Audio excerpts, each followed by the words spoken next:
안녕하세요. 좋아하는 캐릭터로 변신하는 코스프레. 정말 멋진 취미 활동이죠. 직접 의상도 만들고 사진 찍어서 공유하고 또 행사장에서 다른 팬들이랑 어울리는 그 즐거움. 그런데 혹시 이 정도는 팬 활동인데 괜찮지 않을까 하고 그냥 넘겼던 일들 있잖아요. 그게 사실 저작권 문제랑 좀 아슬아슬하게 연결되어 있을 수도 있다는 거 생각해 보셨나요? 오늘 저희가 법률사무소 2화에서 분석한 코스프레 문화와 저작권 자료를 받았는데요. 이걸 보면서 당신의 즐거운 코스프레가 혹시 모를 법적 문제로 이어지지 않도록 그 핵심만 좀 명확하게 짚어보려고 합니다. 네, 맞아요. 코스프레라는 게 결국에는 원작자의 창작물, 그러니까 캐릭터 디자인을 이용하는 거잖아요. 그렇기 때문에 저작권 문제를 아예 생각 안 할 수는 없어요. 특히 혼자 즐기는 걸 넘어서서 온라인에 공유하거나 행사에 참여하거나 더 나아가서 상업적인 활동으로 이어질 때는 그 위험성이 좀 더 커지죠. 이 자료를 보면요. 현재 코스프레 문화가 저작권자들이 묵인해주는 상태에서 유지되는 경향이 크다고 지적하고 있어요.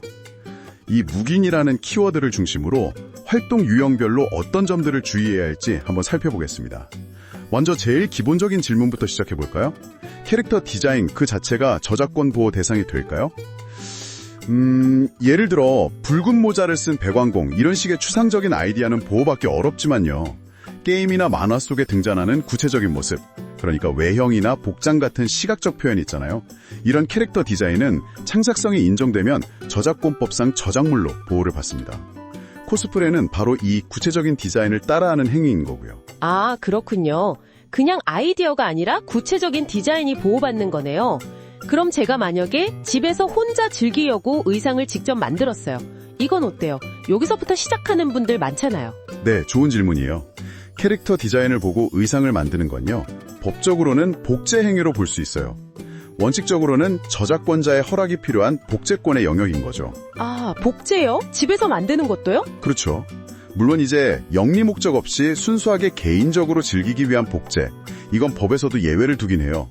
사적 이용을 위한 복제라고 하죠. 근데 그 범위가 가정 및 이에 준하는 한정된 범위 안에서만이에요. 그러니까 정말 혼자 집에서 즐기는 정도.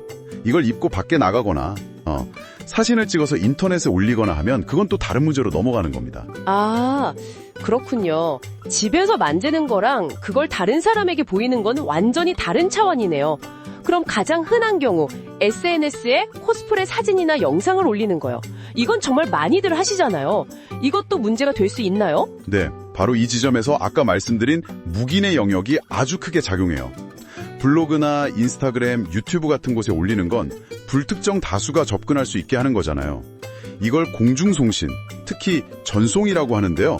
원칙적으로는 이것도 저작권자의 허락이 필요한 공중송신권 침해 소지가 있어요.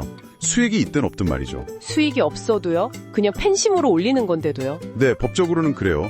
하지만 대부분의 저작권자들이 팬 활동이라는 걸 이해하고 이걸 일일이 문제 삼지는 않는 경우가 많죠.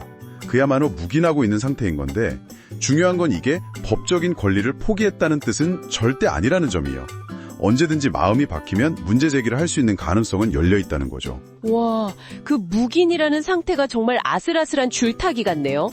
그럼 행사장에서 코스프레를 하고 캐릭터처럼 포즈를 취하거나 간단한 연기를 하는 건 어때요? 이것도 많이 하잖아요. 네, 행사장에서 캐릭터처럼 행동하는 것, 이것도 법적으로 보면 저작물을 공연하는 행위로 해석될 여지가 있어요. 이건 공연권이라는 권리와 관련이 되는데요. 비영리 목적의 공연이고 관람객한테 돈을 받지 않고 실현자에게도 대가가 지급되지 않는 등 몇 가지 특정 조건 하에서는 저작권자 허락 없이도 가능한 예외 조항이 있기는 합니다. 아, 비영리면 좀 괜찮을 수도 있다. 네, 근데 그 조건이 좀 까다로워요. 예를 들어 행사 입장료를 받거나 코스어분들이 어떤 형태로든 출연료 같은 대가를 받게 되면 이 예외 적용이 어려워질 수 있어요. 이런 경우에는 허락이 필요할 가능성이 커지는 거죠. 자, 그럼 이제 정말 중요한 지점으로 넘어가 볼게요. 만약에 코스프레로 돈을 번다면요. 예를 들어서 제가 만든 의상이나 관련 굿즈 같은 걸 만들어서 팔거나 아니면 유료 촬영 모델로 활동하거나 유튜브 채널에서 광고 수익을 얻는 경우요. 여기서부터는 이제 묵인의 영역을 완전히 벗어나는 걸까요? 정확하게 보셨어요. 바로 이 지점이 법적으로 가장 위험성이 높은 구간입니다. 자료에서도 이 부분을 아주 강조하는데요. 이런 상업적인 활동들은 복제권, 배포권, 공중송신권 같은 저작권자의 재산적 권리를 직접적으로 침해할 가능성이 매우 커요. 이때는 이거 그냥 팬 활동인데요 하는 변명이 통하기 어렵죠. 저작권자의 허락 없이 이런 상업적 이용을 하면 법적 분쟁으로 이어질 확률이 정말 높고요. 경우에 따라서는 플랫폼 사업자나 행사 주최 측까지도 책임을 질 수 있습니다. 방조 책임 같은 거요. 생각보다 훨씬 심각해질 수 있군요. 그러면 원작 캐릭터를 똑같이 따라하는 게 아니라 제 스타일대로 좀 바꿔서 표현하면 괜찮을까요? 그 외에 2차 창작이라고 하잖아요. 그런 건 좀 다를까요? 아니면 혹시 공정 이용이라는 걸로 인정받을 여지는 없을까요? 그것도 사실 쉽지는 않아요. 원작에다가 뭔가 새로운 창작성을 더하면 2차적 저작물이 될 수는 있습니다. 그런데요, 이 2차적 저작물을 만들고 이용할 권리, 이것도 기본적으로는 원저작자에게 있어요. 2차적 저작물 작성권이라고 하죠. 그래서 이걸 상업적으로 이용하려면 여전히 원저작자의 허락이 필요하다는 거예요. 2차 창작도 결국 허락이 필요하다. 네. 그리고 공정이용은요, 이게 무슨 만능 열쇠가 아니에요. 비평, 연구, 교육 같은 아주 제한적인 목적과 요건 아래에서 나중에 문제가 생겼을 때 법원이 여러 가지를 따져보고 판단하는 개념이거든요. 이용 목적이 뭔지, 저작물 종류가 뭔지, 얼마나 이용했는지, 그리고 특히 원작 시장에 어떤 영향을 주는지 이런 걸 다 봐요.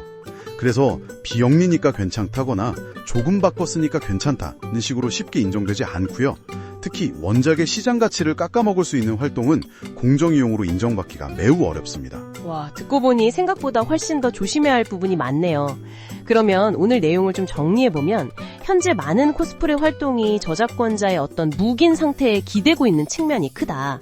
그리고 특히 이게 상업적인 활동으로 넘어가는 순간 그 법적 위험성이 확 커진다. 이 말씀이시죠? 네, 정확합니다. 그리고 비영리 팬 활동이라고 해도 법적으로 완전히 자유로운 건 아니다. 라는 점도 명심해야겠고요. 맞습니다. 그래서 안전한 활동을 위해서 자료에서 제안하는 조언을 좀 덧붙이자면요. 첫째, 상업적 이용은 정말 신중해야 합니다. 가능하면 원 저작권자가 없이 관련 가이드라인을 제시한 게 있는지 확인하거나 직접 허락을 구하는 것이 가장 안전한 방법이에요. 그리고 SNS 같은 데 게시물 올릴 때 이건 팬 활동이고 모든 저작권은 원작자에게 있습니다. 이런 문구를 넣는 경우 있잖아요. 네, 종종 보이죠. 이게 법적인 책임을 완전히 면하게 해주지는 못해요. 하지만 분쟁의 소지를 조금이라도 줄이는 데는 도움이 될 수 있습니다. 일종의 의사표시니까요. 그래도 뭔가 좀 불분명하거나 문제가 생길 것 같다 싶으면 반드시 전문가와 상담하시는 것이 좋습니다. 네, 오늘 코스프레와 저작권의 그 미묘한 관계, 특히 묵인이라는 키워드를 중심으로 아주 깊이 파고들어 봤습니다. 자, 여기서 마지막으로 당신께 질문 하나를 던져보며 마무리할까 합니다. 자료에서도 언급했듯이 현재는 저작권자들이 팬 활동을 묵인하는 경우가 많다고 했잖아요. 그럼 이 암묵적인 묵인 상태를 넘어서서 앞으로 코스프레 문화가 더 확산됨에 따라 저작권자와 팬 커뮤니티 사이에 서로의 창작 활동을 존중하면서도 저작권은 제대로 보호할 수 있는 좀 더 명확하고 상생할 수 있는 관계가 만들어질 가능성은 없을까요?